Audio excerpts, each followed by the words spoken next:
Details చూద్దాం. కాకినాడ జిల్లా తాళ్లరేవు మండలం గాడిమొగలోని రిలయన్స్ ఓఎన్జీసీ ప్రాంతాల్లో అఖిలపక్ష నేతలు వామపక్ష నాయకులు నిరసన చేపట్టారు.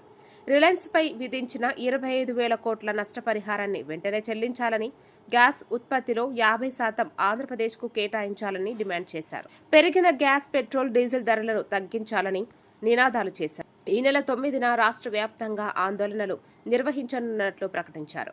కార్యక్రమంలో రాష్ట్ర, జిల్లా, మండల స్థాయి నాయకులు పాల్గొన్నారు. మన గ్యాస్ మన హక్కు. ఈ కేజీ బేసిన్ లో రిలయన్స్ చేసిన దోపిడీని నిరసనగా ఈ గ్యాస్ మీద మనకే హక్కు ఉండాలి, 50% ఇవ్వాలి, గ్యాస్ ధరలు, ఆయిల్ ధరలు తగ్గించాలని రేపు 9వ తేదీన రాష్ట్ర వ్యాప్తంగా వామపక్షాల ఆధ్వర్యంలో రాస్తారోకోలు చేస్తున్నాము. ముఖ్యమంత్రి చంద్రబాబు నాయుడు గారు గత ఎన్నికల తర్వాత నేను సంపదని క్రియేట్ చేస్తానని చెప్పాడు. ఈ రాష్ట్రంలో నేను ఒకటే అడుగుతున్నాను, సంపద క్రియేట్ చేయొద్దు. ఈ రాష్ట్రంలో సంపద ఉంది. ఇప్పుడు కొత్తగా కాకినాడ సముద్ర ప్రాంతానికి 22 కిలోమీటర్ దూరంలో సముద్ర మని ప్రారంభమైంది. ఇది లక్షల వేల కోట్ల రూపాయల యొక్క సహజ వనరు. ఇది మన రాష్ట్రం.